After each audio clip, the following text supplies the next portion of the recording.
ఈరోజు స్టోరీ అతనికి ఇద్దరు ఎపిసోడ్ 11.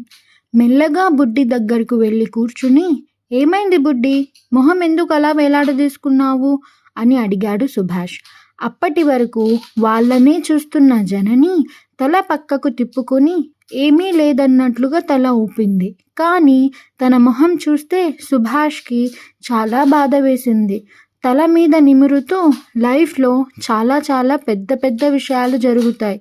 చిన్న చిన్న వాటికే అప్సెట్ అయితే ఎలా? ఇలా అప్సెట్ అయ్యి కూర్చుంటే మనకు నచ్చింది ఇంకా దూరం వెళ్ళిపోతుంది. సో మనం అప్సెట్ అయినా సరే వెంటనే రికవర్ అయి మనకి సొంతం అనుకున్న దాన్ని ఫైట్ చేసి అయినా సాధించాలి. మనం సంతోషంగా ఉండాలంటే ఒకటే రూల్ ఫాలో అవ్వాలి. అదేంటో తెలుసా? ఆల్వేస్ మైన్ అన్నాడు సుభాష్ జనని వైపు చూస్తూ. మైన్ అని అంది జనని సుభాష్ మాటల్ని ఫీల్ చేస్తూ. ఎస్, అదే సిద్ధాంతం ఫాలో అయిపోవాలి అంతే అని అన్నాడు సుభాష్ బుడ్డి వైపు చూసి కళ్ళెగరేస్తూ. ఆ మాటలు బుడ్డి మెదడులో బలంగా నాటుకుపోయాయి. ఎస్, మైన్ ఈజ్ మైన్ అంటూ మళ్ళీ వాళ్ళ వైపు చూసి అప్పటి వరకు దిగులుగా కూర్చున్న బుడ్డి పైకి లేచి ప్రాక్టీస్ చేస్తున్నట్లుగా గిరగిరా తిరుగుతూ కావాలని కింద పడింది. అప్పటి వరకు తన్నుతో మాట్లాడుతున్న జయ్ పడిపోయిన జననిని చూసి బుడ్డి అంటూ లేపడానికి పరిగెత్తుకుంటూ వచ్చాడు.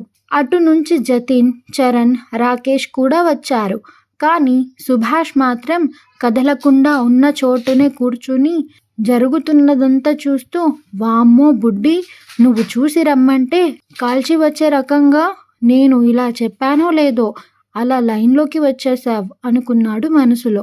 జతిన్ కన్నా జయ్ ముందు రావడంతో జననిని పైకి లేపి, అలా ఎలా పడ్డావే బూస్ట్ బేబీ అంటూ ఎక్కడన్నా తాకిందా అని అడిగి, ఈ టైంలో కాళ్ళు చేతులు విరగొట్టుకోకు, సాయంత్రం వాళ్ళు వచ్చినప్పుడు నువ్వు కుంటి కాళ్ళుతో డిస్కో డాన్స్ చేస్తే వాళ్ళు మళ్ళీ రిజెక్టెడ్ అంటారు అన్నాడు జయ్. అంటే వాళ్ళు రిజెక్ట్ చేస్తారన్న భయమే గాని నాకు దెబ్బ తగిలిందనే బాధ లేదన్నమాట అని అడిగింది జనని. అది ఉంది కాబట్టే పరిగెత్తుకుంటూ వచ్చానే దయ్యం అంటూ జనని బుగ్గ లాగాడు జయ్. అయినా జనని అలిగినట్లుగా మొహం ముడుచుకునేసరికి జయ్కి అర్థమై, సరే ఏడవకు, నీకోసమే వచ్చాను. ఈ బూస్ట్ బేబీ ఇలా పడిపోతే రాత్రికి నన్ను పచ్చడి ఎవరు చేస్తారా అని టెన్షన్ కూడా పడ్డాను. ఈ మధ్య నీ కిక్ బాక్సింగ్ లేకపోతే నాకు కూడా నిద్ర పట్టడం లేదే బుడ్డి అంటూ జనని మొహాన్ని 2 చేతుల్లోకి తీసుకొని ముద్దుగా చూశాడు జయ్. మొట్టమొదటిసారి జతిన్కి జయ్ బుడ్డిని అంత ప్రేమగా చూడటం ఎందుకో నచ్చలేదు. ఇది అని చెప్పలేని పెయిన్. వెంటనే తల పక్కకు తిప్పేసుకున్నాడు. జయ్ మాటలకి జననికి మాత్రం చాలా సంతోషంగా ఉంది. ఇంకా సిగ్గు కూడా వేయడంతో తల పక్కకు తిప్పేసుకుని నవ్వుకోవడం మొదలుపెట్టింది. అది చూసిన జయ్ చెయ్యి తీసేసి ప్రాక్టీస్ స్టార్ట్ చేద్దామా అని అడగడంతో సరే అన్నట్లు తల గిరగిర తిప్పింది జనని. ప్రాక్టీస్ అయిపోయిన తర్వాత రాకేష్ అందరికీ పోయినసారి ఎక్కడెక్కడ మిస్టేక్స్ చేశారో గుర్తు చేసి మళ్ళీ రిపీట్ చేయొద్దని మరీ చెప్పి నర్వస్ అవ్వద్దని ఫ్రీగా ఉండమని వాళ్ళకి సలహాలు చెప్తూ, మొన్న రోడ్డు మీద 100 మంది ఉన్నప్పుడే మనం సిగ్గుపడకుండా చేశాం. ఇక్కడ ఉండేది 5-6 మాత్రమే, వాళ్ళు కూడా మన ఆడియన్సే అనుకోండి. వాళ్ళకి మనలోని స్కిల్స్ని చూపిస్తున్నాం అనుకుని పర్ఫామ్ చేయండి. పొరపాటున ఎక్కడన్నా మిస్టేక్ జరిగితే స్ట్రక్ అయ్యి అక్కడే ఆగిపోకండి. ఫాస్ట్గా నెక్స్ట్ది కంటిన్యూ చేసేయండి అని చెప్పడంతో అందరూ సరేనని చెప్పారు. వదిలిపెట్టి వెళ్ళిపోయిన చాటుమాటుగా వీళ్ళని అబ్జర్వ్ చేస్తున్న స్టాఫ్కి రాకేష్లో మంచి లీడర్షిప్ క్వాలిటీస్ కనిపించాయి. సాయంత్రం అవ్వడంతో అందరూ టెన్షన్గా రెడీ అవుతూ భారంగా ఊపిరి పీల్చుకుంటున్నారు. అందరూ హడావిడిగా డ్రెస్అప్ అవుతున్నారు. జయ్ చూపులు బుడ్డిని వెతికాయి. బుడ్డి ఎక్కడా కనిపించకపోవడంతో రాకేష్ బ్రో, బుడ్డి ఏది అని అడిగాడు. వాళ్ళు వేరే రూమ్లో రెడీ అవుతున్నారు బ్రో అన్నాడు రాకేష్ తను కూడా హడావిడిగా రెడీ అవుతూ. అప్పుడే అక్కడికి వచ్చారు తన్ను, జాస్మిన్. హే గాయ్స్, అయిందా? మేము రెడీ అన్నారు వాళ్ళు వీళ్ళని తొందర చేస్తూ. సూపర్గా రెడీ అయ్యారు జాస్మిన్ తన్ను. బాయ్స్ వాళ్ళని ఒక నిమిషం చూసి అందరూ కాంప్లిమెంట్స్ ఇచ్చారు. జయ తన్ను వైపు చూసి చిన్నగా నవ్వి చాలా బాగున్నావు అని అనేసరికి సిగ్గుపడుతూనే థ్యాంక్స్ జయ్ అని అంది తన్ను. ఇంకో నిమిషం ఆ అందంలోనే మునిగి వెంటనే తేరుకుని అవును బుడ్డి ఏది అని అడిగాడు జయ్. రెడీ అవుతుంది వచ్చేస్తుంది అని అంది జాస్మిన్. 15 మినిట్స్ అయినా జనని రాకపోవడంతో అందరూ బయలుదేరడానికి సిద్ధమవుతూ ఉండటంతో గాయ్స్ మీరు వెళ్తూ ఉండండి నేను ఇప్పుడే వస్తాను అంటూ ఆ రూమ్ దగ్గరకు వెళ్ళాడు జయ్. డోర్ దగ్గరికి వేసి ఉండటంతో చెయ్యి వేయగానే తెరుచుకుపోయింది. జయ్ లోపలికి వెళ్ళగానే ఏ రాక్షసి డ్రెస్ ఏదే అని పెద్దగా అరిచాడు జయ్.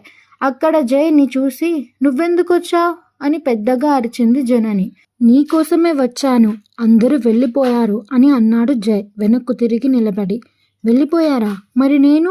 ప్లీజ్ జయ్ నా కోసం ఉండవా అని ఏడుపు మొహం పెట్టుకుంది జనని.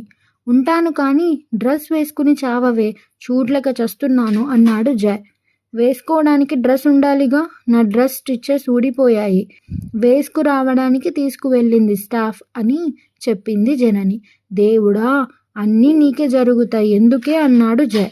ఏమో నాకేం తెలుసు అంటూ జయ్ కదలకు నువ్వు ఆనుకున్న గోడకి బల్లి ఉంది అని చెప్పింది జనని. వాట్ బల్లా అంటూ ఒక్క ఉదుటున గోడకు దూరంగా జరిగి బెడ్ ఎక్కి కూర్చున్నాడు జయ్. తర్వాత గోడ వైపు చూసి బుడ్డి ఇటు రావే అది నీ వైపే వస్తుంది అని గట్టిగా అరిచాడు. అది చూసి టవాల్ గట్టిగా పట్టుకుని జయ్ వైపు పరిగెత్తింది బుడ్డి. ఇంతలో స్టాఫ్ స్టిచెస్ వేసుకుని రానే వచ్చింది. ముందు అక్కడ జయ్ని చూసి ఒక అరుపు అరిచింది. తర్వాత వాళ్ళిద్దరూ చూస్తున్న వైపు చూసి కెవ్వుమని కేక వేసి దెబ్బకి బయటికి పరిగెత్తింది. అరే నా డ్రెస్ ఇచ్చి వెళ్ళమ్మా తల్లి అని కేకలు వేసింది జనని. ఆ స్టాఫ్కి బల్లి అంటే చచ్చే భయం ఉండటంతో డ్రెస్ని బయట నుంచే విసిరేసి లోపలికి రమ్మన్నా రాకుండా బయట నుంచి బయటే వెళ్ళిపోతూ వేరే వాళ్ళని పంపిస్తానని చెప్పి వెళ్ళింది. 5 నిమిషాలు వెయిట్ చేసినా ఎవ్వరూ రాకపోవడంతో ఏ ఇంకెంతసేపే నువ్వు వేసుకో వెళ్దాం అన్నాడు జయ్. నాకు ఈ డ్రెస్ వేసుకోవడం రాదుగా అని అంది జనని. చెయ్యి నోటి దగ్గర పెట్టి మెక్కడం బాగా వచ్చు కదా అన్నాడు జయ్ వెటకారంగా. అది చూసి బుడ్డి పెదవి వంచేసి అమాయకంగా చూసేసరికి అదేమిటే ఇలా చూస్తావు అంటూ డ్రెస్ తీసుకుని డోర్ వేసిచ్చావ్ అన్నాడు జయ్ కోపంగా. డోర్ వేసి వచ్చింది జనని. కళ్ళు మూసుకుని డ్రెస్ వేశాడు జయ్. ఔచ్ అని అరిచింది జనని. జనని అరుపులకి కళ్ళు తెరిచి చూశాడు జయ్. డ్రెస్లో తల ఇరుక్కుపోయింది. అది అటు ఇటు కాకుండా మధ్యలో ఆగిపోయేసరికి తీయడానికి ట్రై చేస్తూ బూస్ట్ బేబీ ఇంత తలకాయ ఏంటే గుమ్మడికాయలాగా అని గట్టిగా కిందకు లాగబోయాడు జయ్. ఔచ్ అబ్బా నా జుట్టు అని కేకలు వేసింది జనని. అరే అలా డాన్స్ చేయకే కదలకుండా నిలబడు అని అన్నాడు జయ్. నొప్పెడుతుంది అని అంది జనని. ఎలాగో తిప్పలు పడి కిందకు లాగాడు జయ్. తల బయటికి రావడంతో ఇద్దరు ఏదో ప్రపంచాన్ని జయించినంత గొప్పగా ఫీల్ అయ్యారు. దేవుడా ఈరోజు నేను ఊపిరాడకపోయాకే నువ్వు డ్రెస్లో నుంచి నా తల బయటికి తీస్తావనుకున్నాను. ఏదో నా టైం బాగుండి బ్రతికిపోయాను అని అంది జనని ఊపిరి పీల్చుకుంటూ. సర్లే త్వరగా కానివ్వు అన్నాడు జయ్. వెనక్కి తిరిగి జిప్ వేయ్ అని అంది జనని. జిప్ వేస్తూ అది పైకి రాకపోయేసరికి బండదానా వెన్ను వంచవే షోల్డర్స్ వెనక్కి అన్నాడు జయ్ జనని భుజాలు వంచేస్తూ. అబ్బా నేను మనిషిని బొమ్మను కాదు ఎలా పడితే అలా విరిచేస్తున్నావు అని అంది జనని. దాంతో బాధ అనిపించి సారీ బుడ్డి టైం అయిపోయింది కదా అందుకే అంటూ జిప్ వేసేసి పద వెళ్దాం అన్నాడు చేయి పట్టుకుని లాక్కెళ్తూ. మరి నా జుట్టు బొట్టు ఉందా చెరిపేశావా అని అడిగింది జనని. జనని జయ్ వైపు చూసి బుగ్గలాగుతూ ఓయ్ నా రబ్బరు బొమ్మ నువ్వు అలా నిలబడితే చాలే అందరూ అలా చూస్తూ కూర్చుంటారు ఇంకా నీకు మేకప్లు ఎందుకు చెప్పు అని అంటూ చేయి వదిలి జుట్టుని సరిచేసి వావ్ సో క్యూట్ అంటూ సిల్కీ హెయిర్ని స్టైలిష్ వేళ్లతో సర్దినట్లు సర్దాడు జయ్. నిజంగా బాగున్నానా? ఏడుస్తానని అలా చెప్పావా అని అడిగింది జనని. లేదే బుడ్డి, నిజంగా సూపర్ ఉన్నావు అని అంటూ పద పద లేట్ అయిపోయాం అన్నాడు జయ్ మళ్ళీ చేయి పట్టుకుని లాక్కెళ్తూ. అప్పటికే అందరూ వాళ్ళ వాళ్ళ పొజిషన్స్లో నిలబడ్డారు. కంపెనీ ఓనర్స్ కూడా వచ్చి కూర్చున్నారు. ప్రదీప్ కళ్ళు జయ్ కోసం వెతుకుతుంటే సాయి కుమార్ కళ్ళు జయ్ బుడ్డి ఇద్దరి కోసం వెతుకుతున్నాయి. అక్కడికి వచ్చే వరకు బుడ్డి చేయి వదలకుండా పట్టుకున్నాడు జయ్. పరిగెత్తుకుంటూ వచ్చారేమో, ఇద్దరు ఆయాసంగా రొప్పుతున్నారు. అలా ఆయాస పడుతూ కూడా ఇద్దరు చేయి వదలకపోవడం సాయి కుమార్ గమనిస్తూనే ఉన్నాడు. ఏంటి బ్రో ఇంత లేట్ అని అన్నాడు రాకేష్.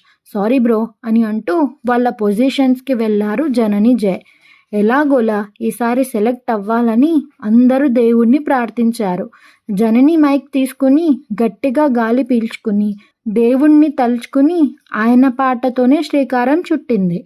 జనని తన మధురమైన స్వరంతో కీర్తన అందుకోగానే అందరూ తమ తమ లైన్స్ని చక్కగా వినిపించేసరికి ప్రొడ్యూసర్స్ మెస్మరైజ్ అయిపోయారు. Thanks for watching.